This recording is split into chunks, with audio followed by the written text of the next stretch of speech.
అనకాపల్లి జిల్లా గోలుగొండ మండలంలో వైసీపీ గద్దెనెక్కిన ఈ 4.5 ఏళ్లలో అభివృద్ధి ఏం చేశారో చెప్పాలని జనసేన నర్సీపట్నం నియోజకవర్గం ఎస్సీ సెల్ అధ్యక్షులు నారాయణరావు ప్రశ్నించారు. ఈ మేరకు గోలుగొండలో ఆయన స్థానిక విలేకరులతో మాట్లాడారు. ఈ సందర్భంగా ఆయన మాట్లాడుతూ అరిలోవా అటవీ ప్రాంతంలో రోడ్డు విస్తరణ జరపాలని జనసేన నియోజకవర్గ ఇన్ఛార్జ్ రాజనవీర సూర్యచంద్ర ఆమరణ నిరాహార దీక్ష చేస్తేనే ఇప్పుడు రోడ్డు పనులు జరుగుతున్నాయని గుర్తు చేశారు. కష్టం మాది, ఫలితం మీద అని ప్రశ్నించారు. సిగ్గుండాలి మాపై నిందలు వేయడానికి అని వైసీపీ ఎల్లవరం నాయకులను ఉద్దేశించి మాట్లాడారు. అలాగే 2019లో మిమ్మల్ని గెలిపించిన ప్రజలకు ఏమి చేశారో ఇప్పటికీ అర్థం కావడం లేదన్నారు. అలాగే దమ్ముంటే మండల అభివృద్ధిపై బహిరంగ చర్చకు రావాలని, ఎమ్మెల్యే ఉమాశంకర్ గణేష్ అభివృద్ధిపై శ్వేతపత్రం విడుదల చేయాలని డిమాండ్ చేశారు.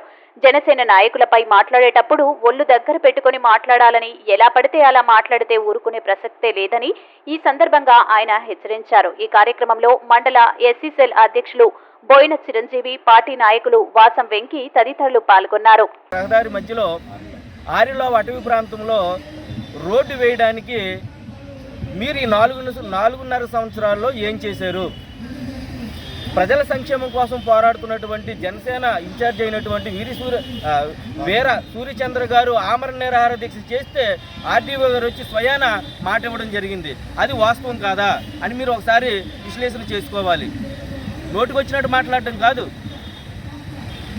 మీ ప్రభుత్వం ఏదో ఎమ్మెల్యే గారు మేము తీసుకొచ్చాము, మేము చేస్తున్నాము అని అంటున్నారు. ఈ 4 సంవత్సరాలు ఏమైంది? ఈ 4 సంవత్సరాలు మీ ఎమ్మెల్యే గారు నిద్రపోతున్నారా? గొలగొండ మండల అభివృద్ధి గురించి మాట్లాడుకుందాం. మీ ఎమ్మెల్యే గారు లైన్ 5వ మైల్ రోడ్డు నుంచి జిల్లెట్పూడి వరకు రోడ్డు వేస్తానని మాట ఇచ్చారు. అది ఎందుకు చేయలేకపోతున్నారు? గొలగొండ మండలంలో ఒక డిగ్రీ కాలేజ్ ఇస్తానని చెప్పి మాట ఇవ్వడం జరిగింది. దానికోసం ఈ గొలగొండ మండలం వైఎస్ఆర్సీపీ నాయకులు మాట్లాడగలరా? ఒకసారి ఆలోచించాలి. గొలగొండ గ్రామ పంచాయతీలోని దళితుల భూములు లాక్కున్నప్పుడు, అక్రమంగా లాక్కున్నప్పుడు దాని మీద మీరు మాట్లాడగలుగుతారా? దయచేసి వైఎస్ఆర్సీపీ నాయకులు ఎల్లవారం వైఎస్ఆర్సీపీ నాయకులకు కానీ లేదా స్థానిక శాసనసభ్యులకు కానీ మేము తెలియజేస్తుందంటే, మీకు పాలసీల మీద మాట్లాడండి. మీరు మంచి చేయండి, మేము అభినందిస్తాము. అంతేగాని పాలసీలకు వ్యతిరేకంగా మీరు చేతకాక ఏ పని చేయలేక మా నాయకులు విమర్శించడం కాదు. మీరు పాలసీల మీద మాట్లాడండి, మేము పాలసీల మీద మాట్లాడతాము. మీరు బహిరంగ చర్చకు రండి, మేము బహిరంగ చర్చకు వస్తాము. గొలగొండ మండలంపై గొలగొండ మండల అభివృద్ధిపై బహిరంగ చర్చకి వైసీపీ నాయకుడు సిద్ధంగా ఉన్నాడా అని చెప్పేసి నేను ప్రశ్నిస్తున్నా ఉన్నాను. నేను బహిరంగ చర్చకు సిద్ధంగా ఉన్నాను.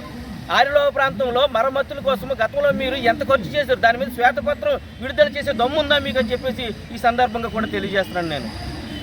అంతేకాకుండా ఏదో పిట్టగా చెప్పారు, ఏంటి సంసారికి వాడి చేత పిల్లోడు పుట్టాడు, ఆ పిల్లోడు నాడు అని గొప్పలు చెప్పుకుంటున్నాడు ఈ సంసారం అని చెప్పి అన్నారు.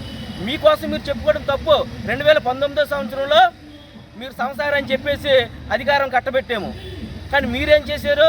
4.5 సంవత్సరాల పాటు నిద్రమస్తులో ఉన్నారు. జనసేన పార్టీ వచ్చి ప్రజల సమస్యను, ఆరిలోవా ప్రాంతాన్ని మేము సమస్య పరిష్కారం చేస్తే ఈరోజు మీరు మీ పెట్టకథ ప్రకారంగా మీరు 4.5 సంవత్సరాల తర్వాత వచ్చి ఆ పని మేమే చేసాము అని చెప్పేసి అంటున్నారు. కాబట్టి పని మాదే, ఫలితం మీద. సిగ్గుండాలి మీకు మాట్లాడడానికి. మీకు నిజంగా దమ్ముంటే గొలగొండ మండల అభివృద్ధిపై బహిరంగ చర్చకు సిద్ధమా? గొలగొండ మండలంలో ఖర్చు పెట్టిన ప్రతి రూపాయి మీద కూడా శ్వేతపత్రం విడుదల చేసే దమ్ము మీకు ఉందా అని చెప్పి ఈ మీడియా ముఖంగా తెలియజేస్తున్నాను. మీరు విధానాల మీద మాట్లాడండి, మేము విధానాల మీద మాట్లాడతాం.